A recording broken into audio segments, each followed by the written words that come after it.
Hi, welcome to Attitude of Altitude, Mindset of Happiness weekly podcast. My name is Floria, founder of Recognize Your Potential, and I am thrilled. Thank you so much. But before anything else, I'd like to thank my special guest today, Lisa Weatherhead. Lisa is a leader in health and charitable organizations in Nova Scotia. Welcome, Lisa. Thank you, Floria. It's great to be here. Thank you. And just so that you know, you are the first guest of the first podcast of the decade. That's amazing. How appropriate. Yes, it is. Thank you so much for taking the time to spend your morning here together. Yes. And to have inspired conversations. You know how much you know, and you all know that I love inspired conversations. So thank you. Thank you. Little bit about Lisa. Have known Lisa for a few years, about 3 years, and she has worked in the charitable sector and very active in the community and a leader. And we'll let Lisa actually tell more about herself. Thanks, Floria. Yeah, so I've been involved in the charitable sector for actually a long time, and a lot of times we think of our charitable sector employment as employment only, but I've always been a volunteer and always been involved in the community and didn't really realize what a passion I had for it.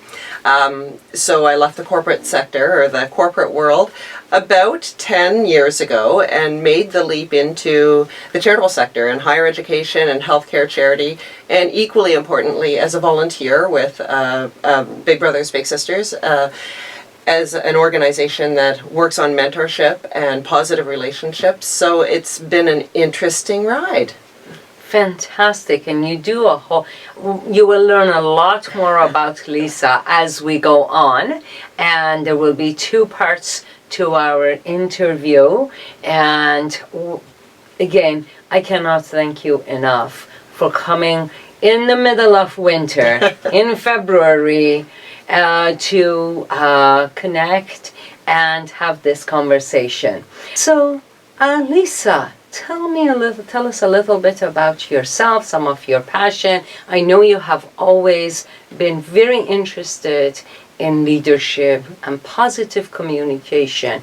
So tell us a little bit more about that. I've been always really lucky to have some phenomenal mentors from an early age. We're in my community and through programs like 4-H, and some fantastic teachers as early as high school and professors who encouraged me to less find my leadership and more find my voice and look at ways that you can make a difference. So yeah, it's not necessarily, it took me a long time to realize that, wait, all of that is leadership, and all of that positivity is a huge part of being a leader, regardless of where you are and what your title is or where you might live or work or play. So you differentiated between finding your voice and leadership. What do you mean? I don't know that there is a tremendous difference, but it is finding, when I speak about finding my voice, it's finding the courage to speak up and be noticed, and to identify with something that you are interested in. And a lot of people have a great passion for something, but they never act on it, and that was me for a long time. I was an armchair leader, really, speaking from the sidelines, and it took some encouragement from some really great mentors and friends, but to find that place where I could actually make a difference, whether it's as a volunteer, as an employee, but what a difference it made for me when I did take that risk, I guess. Okay. How so? What do you mean, what it did for you? Allowing myself to become involved, or encouraging myself to become involved in whatever it is, whether it was setting a athletic goal like running a half marathon, or signing up to be a mentor, or making a career change that was bold. It really did. It was empowering. It gave me the ability to be more articulate with what I wanted. It's easy to look at what other people want from you, but sometimes a little bit harder to identify what your goals are and what you want to do. So again, I always say I've been very lucky to have people that sometimes it's easier to see the good in other people sometimes, and saw the good in me, or saw the skills that I had, and just encouraged me to make a move or make a change. And you obviously had the courage to step up and do that. I don't even, if someone said, where did you find the courage? I don't know. I think at some point along the way, and maybe at many points along the way, it's a bit of blind faith and just kind of leaning into the positive experience that you're having, and kind of going with it is sort of how it happened for me, and probably still does happen for me sometimes, is just realizing that it's okay to make a change. It's okay to try something different, to put yourself out there, and to admit to yourself that I don't know what I'm doing right now. And I would say that when I became a volunteer as a big sister, I didn't really know what I was doing, but I knew it was fun, and I knew it was a way for me to do things that I enjoyed. So it gave me that opportunity to become involved. And then more so when I became involved as a leadership volunteer, it was, you don't always walk into something thinking, oh, I can do this 100%, but this is fun. I'm with a great group of people, and I know I can make a difference. So when I made that transition into becoming more of a community volunteer or leader in that way, you kind of grow into it. So you don't have to know all the steps in sequence, you just need to do the next step. That's it. And sometimes I think we hold ourselves back because we think everything has to be perfect, and we need to know, if you're looking at a list of qualifications for something, we need to be 100% on 100% of them. But really, is that the case, or do you just need to be able to learn and grow? And if you're not learning and growing, what are you doing? So I hear you talk a lot about learning and growing. What does it mean to you? What has it done for you? That's a hard question to answer, because it's not, I don't know that I guess I probably could make a checklist of the things that you learn on a daily basis. Everything, sometimes you're like, enough with the life lessons. But just being able to challenge yourself to think differently. You're going to be challenged by other people at every step along your career and every step along your life, challenged by other people and other situations. But when you can challenge yourself to think differently and try something new and stretch yourself, that's when you not only bring value to yourself, and you start realizing that, sometimes the most mundane of situations can be fantastic. But I think you bring value to the groups you serve, whether it's as an employee, as a volunteer, in personal relationships. It's when you're stretching yourself, that's where the good stuff is. Interesting. So, challenging yourself. Yes, yeah. And being okay, not being perfect. If I had to be perfect every day of my life, I might as well just stay in my perfect little space. But perfection is, I don't believe that you need to strive for perfection. You just need to strive to be, to serve your own best. That's right, because I often have said, don't expect perfection from me, because you're not going to get it. Straight up. You're not going to get it. Yeah. I used to tell that to my mother. Yeah. I said, don't ever expect me to be perfect. And she got used to it. The interesting thing with that perfection piece, though, is that's where you get the best out of people sometimes if you acknowledge that, if you look at them for the skills that they have, not for the things that they don't have. And when you look at yourself or when you're looking at your team, if you can look at the positive pieces that they bring instead of everything that they don't have or you don't have, that perfection starts to become a thing and starts to become a reality. It might not be the perfection that you read about in a magazine or on, the most popular Instagram accounts or whatever, but that's where that perfection and that magic starts to happen. Yes, because it's our own perfection, not someone else's. Yes. Not someone else, a magazine or a social media or a community or a society or an organization deciding this is your standard of perfection, whereas we decide this is our standard. Yeah, and I think once you put that all together, everyone brings their own skills and work toward aligning to a common goal, then that's where everybody brings that skill instead of everyone trying to fix what's wrong. That's huge. You have done a lot of work. I know you have done tons of work with Big Sisters, Big Brothers, and also that's speaking... Oh, Dale Carnegie. Yes. Yeah, I'm a Dale Carnegie business coach. Fantastic. So tell us about that. Well, it's interesting because the Dale Carnegie program, when I took it, a long time ago, more decades, I guess, than I'd be willing to admit. But I took it because I thought I should be a better public speaker. I'd always been comfortable with public speaking, but I thought I could be better. But what I realized after I started taking it was that it addressed so much more of the things that I needed to learn. So things like networking.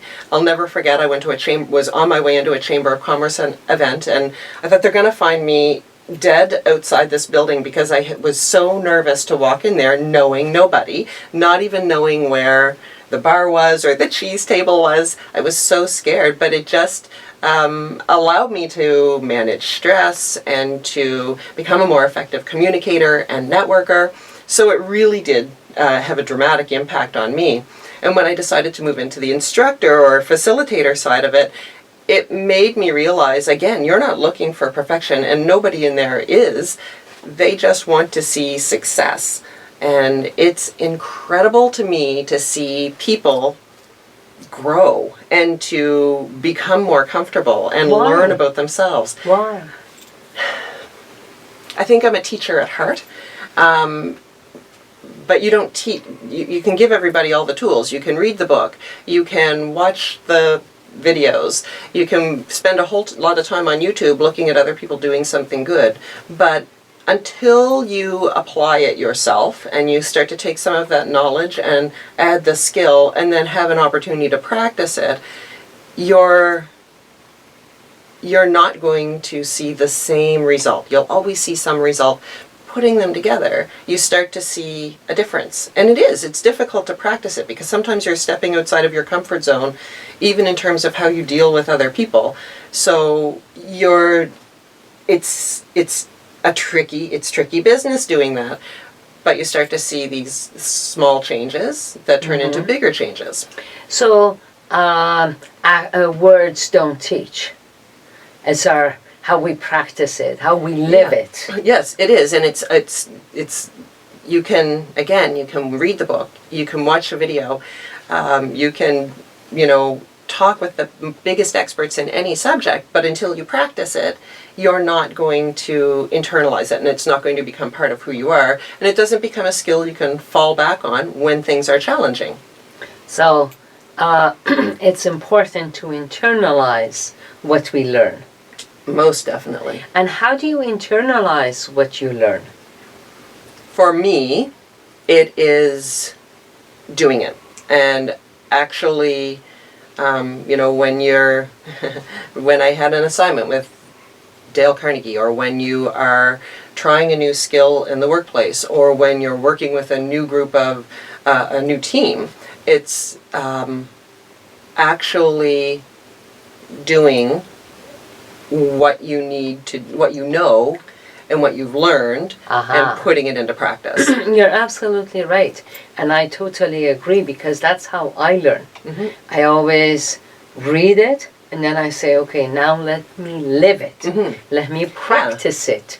Because then only do I iron out the kinks, learn more, and learn to appreciate myself and be okay not being perfect. It being okay kind of making mistakes and messing up and walking away thinking, what just happened there? Like that wasn't, but it's part of, to develop that skill, you need to try it, and you need to find your own comfortable outside of the comfortable. Yes. Now, you have been in position of leadership, and you have had teams, you have, I think, also doing volunteer work, all of these things in your own leadership. So many people talk about leadership, and there is tons and tons and tons of leadership training, but living it, practicing it is very different. Very different. I think the scariest thing that I ever did was start admitting or start saying that I'm a leader, because anybody can have a title that puts them in a leadership position, but not everybody is an effective leader. That's right. And being able to acknowledge to yourself, and for me this was, it was a leap of faith to be able to say, no, I'm in a leadership role and I'm a leader in what I do. And you're right, it takes great courage to introduce yourself as a leader, because then we think people expect more of us. Yes, yeah. And they expect what they would perceive as a leader. I mean, some of the greatest leaders I know have never, to this point in their life, had a leadership title. My mom is an incredible leader in her community. My godson, who is in university, is a great leader. He would never probably identify as that, but just in how he leads his life and lives his life and makes his choices, it never fails to amaze me. From the time he was a little kid, I was like, this, he leads by being his own person, instead of doing what maybe he would be expected to do, or what people would identify that this is what a 10-year-old should be doing in this, but he just made choices that made him a natural leader. I call that that attitude of leadership, because I have always believed that we are the CEOs of the Me Inc. And sounds like that's what you, in my mind, that's what I'm hearing from you. Yes. That you are practicing those decisions that, hey, this is who you are. And you're taking charge of your own life and career. Yes, it doesn't always feel that way, and it doesn't, sometimes it takes a little bit more self-talk or self-motivation or positive reinforcement from yourself to get there. But yes, that's what it's all about. And whether you, regardless of what your title is, or regardless of what your job is on a daily basis, what you're paid to do or not paid to do, you have the ability and the choice to be able to exercise leadership from where you sit. Okay, so you have the ability to exercise leadership no matter where you sit or whether you wear a suit or not, either way. Most definitely. And it's refreshing to hear your perspective. And as a leader in your field, it's also really refreshing to know that you're some of the leaders who are living, breathing, practicing this. There are so many incredible leaders that you'll never see standing behind a podium or standing on TV or doing what we readily identify that leaders do. But there are so many incredible leaders, and female leaders too, that make things happen, and it starts with leading themselves. Mm-hmm. How is being a female leader shaped your own leadership? In so many ways. Women tend to lead from a different point. For me, it took me a long time to realize that you could be a very effective leader, manager, business leader, and still exercise your own personal values of building other people up, and caring and bringing some heart to it. For a long time, I felt that no, if I'm going to be a leader, you need to leave the heart at home and leave that caring bone somewhere else. But that is, for me, a big part of how I'm successful, and how I define success. So it's bringing your own, acknowledging and then bringing your own abilities to be able to drive a mission, whether it's a mission of a charitable organization or a business, or as a volunteer, as a paid employee, as a family member or friend. Bringing your own... Very interesting. Bringing your own fabric. Yes.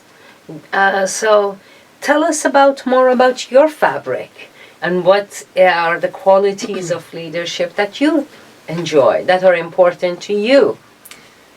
I'll share an experience that I had several years ago in my career. I was working with a mentor that had been assigned to me, and the question kept coming up, what's your brand? What is Lisa's brand? And I couldn't put my finger on it. And finally, it was kind of motivation through irritation. I finally said, you know what my brand is? I believe that people can succeed and a team can succeed by building someone up rather than by taking them down. And at the end of the conversation, I was told, then you'll need to find a backbone. And I thought, or a different career. This was many years ago, but I've always kind of carried that. And being able to bring your backbone and being able to bring a strong management style is what I would say, and combining that with a leadership style where you are building people up and allowing people to exercise their own skills, to make their own mistakes and learn from them, is huge for me. Like I said, I've been very fortunate to have people who have guided and mentored me, and being able to give some of that back is so valuable. Yes, because mentoring is another way that we practice who we are. Absolutely. And we can be the values we talk about and put those into practice, into living, into being. Yes. Into mentoring and speaking. So all of that is key to the leadership. The other thing that's neat about mentoring is that it's not just about it's definitely not just about the wisdom that you can impart on somebody else. It's about what you can learn and how you can learn different ways to build your experience, or have fun, or try something new, or just think differently about something. It's a selfish feeling sometimes, and you think, wait, this isn't, I'm not helping other people, I'm really helping myself by helping other people. Of course, and best teachers always know that they are learning so much. Sometimes it takes a bit to realize what you've learned, and it takes some reflection, but it's a pretty cool feeling to know that, to see somebody else succeed, but then also to look at what you've learned from it and what you've taken away from it. that in every circumstance, I have always said that in every circumstance, we have the opportunity to learn so much. Most definitely. You just sometimes have to stop and open your learning gate. Because otherwise, we wouldn't be able to teach. Yeah. In order to teach, we have to be open to learn as well. That's been my experience. What are the qualities or the principles of leadership that are important to you, that you like to incorporate, or how you lead? Self-awareness and reflection. Being aware of how your actions or your words, or sometimes it's not your words at all, your tone, how it impacts others. I'm not perfect. I think we've identified that I'm just not perfect yet. But sometimes you walk away from something and you think, this is what I said, this is how I sounded. So being able to, move on to the next thing that's important, and that's in building relationships and building effective relationships. And that includes knowing what relationships aren't necessarily what you need at that moment. So not dumping your time, not dumping your time into that, but investing your time into something that's going to be fulfilling and be valuable at some point. So you've just mentioned self-awareness, effective communication, building trust, and relationships. Yeah. Okay, very good. Anything else that you think are important in leadership? Knowing how to put that all together and being able to keep kind of a constantly moving puzzle working. So it's great that you're self-aware, and it's great that you've got relationships that you're building, but understanding that this kind of ever-changing puzzle is yours to help with, and know when to get someone to sit on the other side of that table and help you with that puzzle. So it's kind of that overall, the logical stuff about leadership, can you be strategic? Can you align with a vision and a mission and all of these things? That's all critical, but it's understanding, kind of knowing your role and knowing your goal and being able to put these pieces together. Interesting. So it's a moving puzzle and it's not static. No, and it's kind of the blessing and the curse of leadership. But I prefer to see it as a blessing, and looking at, this is not getting stuck with kind of the negative sides of it, but looking at, okay, this is what we're taking from that, and this is what we're moving toward. It's, again, really fantastic to be able to speak with someone who is practicing, living these things. And this is why I call it inspired conversation, because we get into the studio and Lisa says, so what are we talking about? I said, we're just going to have fun and have inspired conversations, aspects of different things that I know you believe in, you practice, and what I bring to the table, and hopefully having different perspectives helps a different audience, helps nail it, because we all see it, practice it, live it differently. Yeah. And hearing it from different people, practicing it and say, oh yeah, I can see myself in her shoes. Yeah. And finding the people that you want to work with as well. So you have the people that you need to work with in your job or in your career, but then finding your network and finding your tribe. And I've been very fortunate to have many groups of people that I can rely on to bounce ideas off and to have fun with and to laugh about some situations and to find the silver linings. Silver linings. So I know you're a type of person who always likes to look for that silver lining. And how do you do that?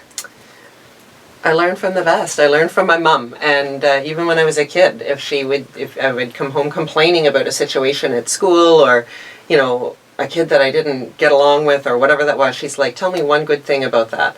And Nice. she's a little tiny powerhouse, but Mom, hats off to you. and it's trying to find, okay, even in kind of the worst case scenario, what's good about this, or what's exciting about this, or what's something that inside of the challenge you can grow from, or at least laugh at, or at least think, you know, in 5 years' time this is going to be really, really funny. Probably more so if it was not your story, but but being able to just find something good. And for me, that's just critical. It's not even an option for me to not find that. Okay. So moms, parents, start early. Look for a silver lining continuously. It's a great practice, and as you know, very dear to my heart. Yes, yeah. And I've been really fortunate in my career to work with some incredible families who, again, they need to find that silver lining. They were often dealing with very heavy, often life and death situations, but to be able to find something good inside of it, or find the positive, and to be able to find a reason to smile, that was huge. How do you do that? You know, for me, it's laugh or cry, and Kleenex is expensive.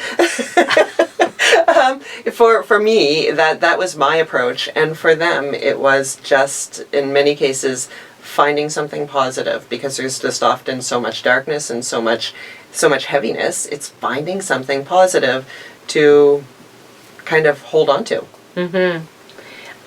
I totally agree. I know a couple of years ago, when my mother was transitioning and moving on, she, during those days, we all practically lived with her in that small room.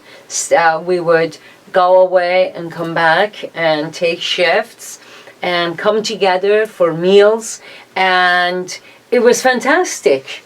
It's a bit of a gift to be able to be part of that, having gone through that similar experience. It's a bit of a gift to be part of that, and I often thought about the healthcare workers that were in that situation and helping families through that just by doing what their job is. And I don't know if they'll ever realize, just by doing what their job is and maybe stopping for 1 second pause to ask somebody how they are, when they don't have time. They're busy and they don't have time for that, but it just makes such a difference, and it's a bit of a gift to be with someone through that part of their life.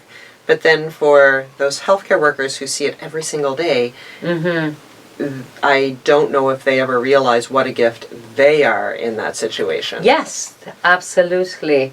I've always I had very good positive experiences regardless of where I was, and it's fantastic. Now I want to go back one final question before we end this segment, is communication in leadership. Ah, yes. How do you do that? And some challenges or wins or experiences that you have had? Well, sometimes how do I do it is extremely ineffectively.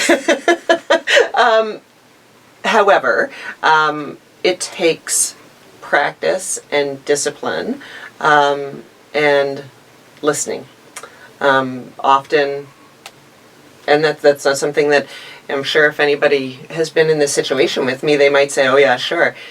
Listen, you do it ineffectively, and that's fine. It's fine to make that mistake, but first of all, I think it's important to listen, and to listen to, it's such a cliche, but listen to understand, not to listen so that you can start answering what you think they want to hear or what you think you have to say, but allowing that person to feel heard, And, you're not always going to be able to give them the answer they want to hear. In fact, quite frequently you're not. And sometimes you are, but it's not always, you're not always delivering good news.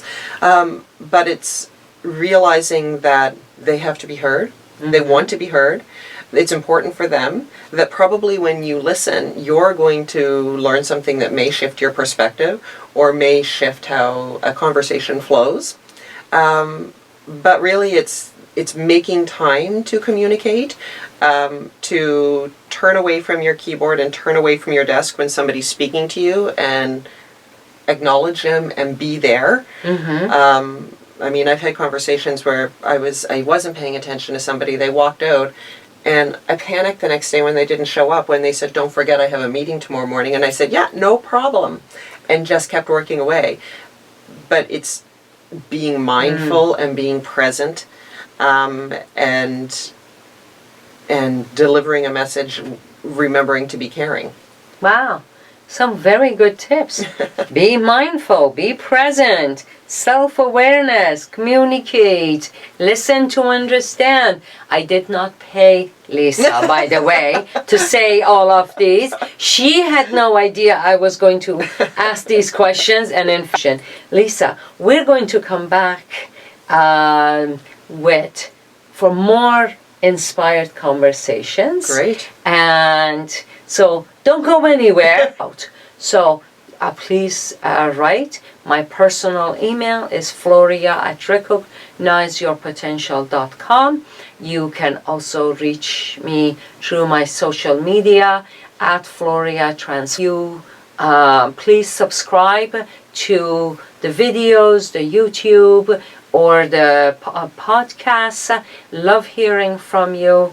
And also, if you like hearing about positive, you can go to my website, recognizeyourpotential.com, and subscribe to my daily quotations so that you get a little taste, a little tip of inspiration every day. And you know what? I write them, and I still look forward to reading them every day. So until next week, have a marvelous Monday or a wonderful Wednesday, whatever day you are watching it. Love having you, and thank you, Lisa, for being here, and thank you for taking the time to watch.